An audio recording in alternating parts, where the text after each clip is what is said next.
juve po ju mashtron lakmia edhe tërfënia për me mbledh sa më shumë mirë të dunjas, derisa të bëhej banor të varresa. Tërsa thot pasuria e tij është vetëm 3. Të nderuar vëllezër, kjo është pasuria e birit të Ademit që është e tij, edhe përfiton direkt prej tij dhe e shpenzon. Por ndryshe, sado që punon, sado që fiton nuk është e tij. Ndërsa pejgamberi alayhi salatu wassalam këtë formulë ka dhënë moti. Vetëm se e ka dhënë më ndryshe dhe ka dhënë më bukur. Edhe është formula më e mirë e shfrytëzimit të pasurisë. Allahu i ka thirrë besimtarët edhe me botë tregti edhe me i dhon borxh. Është shumë interesant. Allahu po i lyp borxh njerëzimit.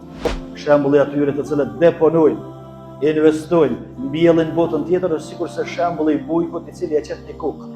Ajo kokër i qet 7 kalli, e në sisëllin kalli ka 100 kokë. Fasolla. Të nderuar vëllezër besimtar, një ditë Bajrami e theri kurbanin me dorën e vet, po i thot familjes shpërndone mishin e kurbanit ashtu që i kishte mësuar dhe dul me i kry vizitat e Bajramit dhe urimet me shokët dhe fëqinjet që i kishte. Pasi u kthy në shtëpi, po e pyet gruan e vet. Po i thot çka bot me mishin e kurbanit? Si e shpërndon? Thotoi dërgumi Allahut, sepse Muhamedi alayhis salam është ky që e theri kurbanin. Thotoi dërguri Allahut, e kemi shpërndarë, thot, e kemi hiq krejt. Na ka mbet vetëm një kofsh e saj. Thot krejt pas ka mbet vetëm kofshën e pas mi harxhu dhe pas mi ikë për shtëpies. Kjo me atë mentalitetin që çka japim për Allahun e lartësuar, që ato e kemi deponu, që ato e kemi rujt, për ndryshe çka hajmë për vete, çka shpenzojmë për vete, e kemi shpenzuar. Në një rast tjetër, thot Abdullah ibn Shekhir, njëri prej shokëve të pejgamberit alayhis salatu wassalam, shkoi te i dërguari Allahut, po jap selam, ishte kanë duke e këndu surën Alhaakumut Takathur, e përfundoi surën ma mur selamin, edhe po thot pejgamberi alayhis salatu wassalam, pasi e përfundoi surën Alhaakumut Takathur, حتى زرتم المقابر كلا سوف تعلمون ثم كلا سوف تعلمون, sura e madhe që do të thotë juve po ju mashtron lakmia edhe tërpinja për me mbledh sa më shumë mirë të dunjas, derisa të bëhej banor të varresave. Po të bëhej banor të varresave, atëherë e kuptojmë që është dashur me deponu edhe është dashur me investu më shumë, mirë po hatta zurtum al-maqabir kalla sawfa ta'lamun thumma kalla sawfa ta'lamun, thot Allah. Gjithsesi keni me e kuptu se çysh është dashur me punu dhe çysh është dashur me harxhu, me shpenzu, me deponu, pastaj e përforcon këtë fjalë, gjithsesi keni me e kuptu këtë.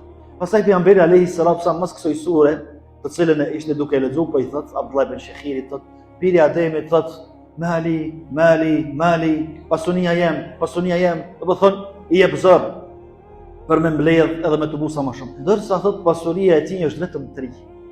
Të nderuar vëllezër, kjo është pasuria e birit të Ademit që është e tij, edhe përfiton direkt prej tij dhe e shpenzon. Por ndryshe, sado që punon, sado që fiton nuk është e tij. Thot e para është ajo që e han. Çfarë është pasunia e tij? Domthonjë çfarë është që ka punu edhe po e shfrytëzon edhe po e han. Po ngjiet. E dyta ajo që e vesh. Edhe pse dikush mundet me e pas një dallop të madh të rrobave të garderobës.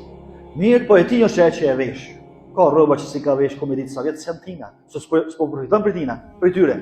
Edhe e treta, thot, ajo që e ka përcjell botën tjetër e ka deponu dhe për e. Që kjo pasunia e birit Ademit, do thot që kjo është ajo, që ka merë biri Ademit, njëri, përfiton edhe merë prej pasurisë edhe lodhjes së tij që e ka për mbledhjen e pasurisë. Të nderuar vëllezër, pikërisht, kjo hadith, kjo porosie e pejgamberit alayhis salatu wassalam, sot njihet ajo rregulli në ekonomi që quhet se çysh me ndo pasurinë. Edhe ekonomistët i trajtojnë edhe bojnë trajtime të ndryshme njerëzit se çysh me qenë menaxhues i mirë i parës edhe pasurisë që e fiton, ndërsa pejgamberi alayhis salatu wassalam shumë thjesht dhe shumë qartë e ka thënë me 3 fjalë. E pasurinë, ekonomistët e sodit thonë pasurinë duhet me ndon 3 pjesë secili që ka pasurinë. Të parën të cilën e harxhon, edhe ka nevojë për harxhime, e të cilën duhet ka që me ngushtu, mos me bëj harxhime shumë. E dyta është investime dhe e treta është deponim. Do të më lëm diçka. Nuk do të më harxhu krejt, nuk do të më investu me krejt, po edhe nuk do të më harxhu shumë. Kështu ndodh. Ndërsa pejgamberi alayhis salatu wassalam këtë formulë ka dhënë moti. Vetëm se e ka dhënë më ndryshe dhe ka dhënë më bukur. Edhe është formula më e mirë e shfrytëzimit të pasurisë. Domethënë me harxhu po, për arsye se pasuria e birit Ademit është ajo që e hanë dhe e vesh. Çfarë kemi pasuri? Edhe investimi, edhe deponimi për botën tjetër. Sepse është botë e përhershme. Është botë e përhershme që na duhet deponim, na duhet me pas sigurim edhe pensionim, po e themi kështu me gjuhën bashkëkohore, pas vdekjes. Sot pse njerëzit luftojnë me gjetë punë të cilat i sigurojnë mirëqenie pas pensionimit. Rruga nuk është thot shumë e madhe, mirë po janë benefitet, janë sigurimet dhe pensioni është i miri, sepse çfarë ka nevojë. Mirë, ku janë pensionimet, ku janë kursimet e tona për pensionim, ku janë kursimet e tona për botën tjetër, të cilën do ta vazhdojmë pa ndërprej. Pafund, andaj të nderuar vëllezër, prej këto duhet ta kemi të qartë shumë se koncepti i besimtarit duhet jetë ky. Për pasurinë e tij kjo është argjimi, investimi dhe deponimi. Çka ke deponuar për botën tjetër?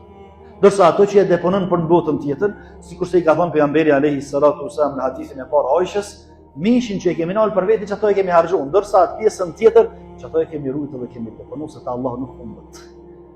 E sot njeriu harxhon, muslimani harxhon, shpenzon, po llogarisim që kreditu i bën halal, mirë po janë shpenzime, të cilat i bën për nevojat e tij, nganjëherë zgjerohen tonë, nganjëherë ngushtohet varësisht se çysh e ka stilin e jetës. Mirë po, çka deponon?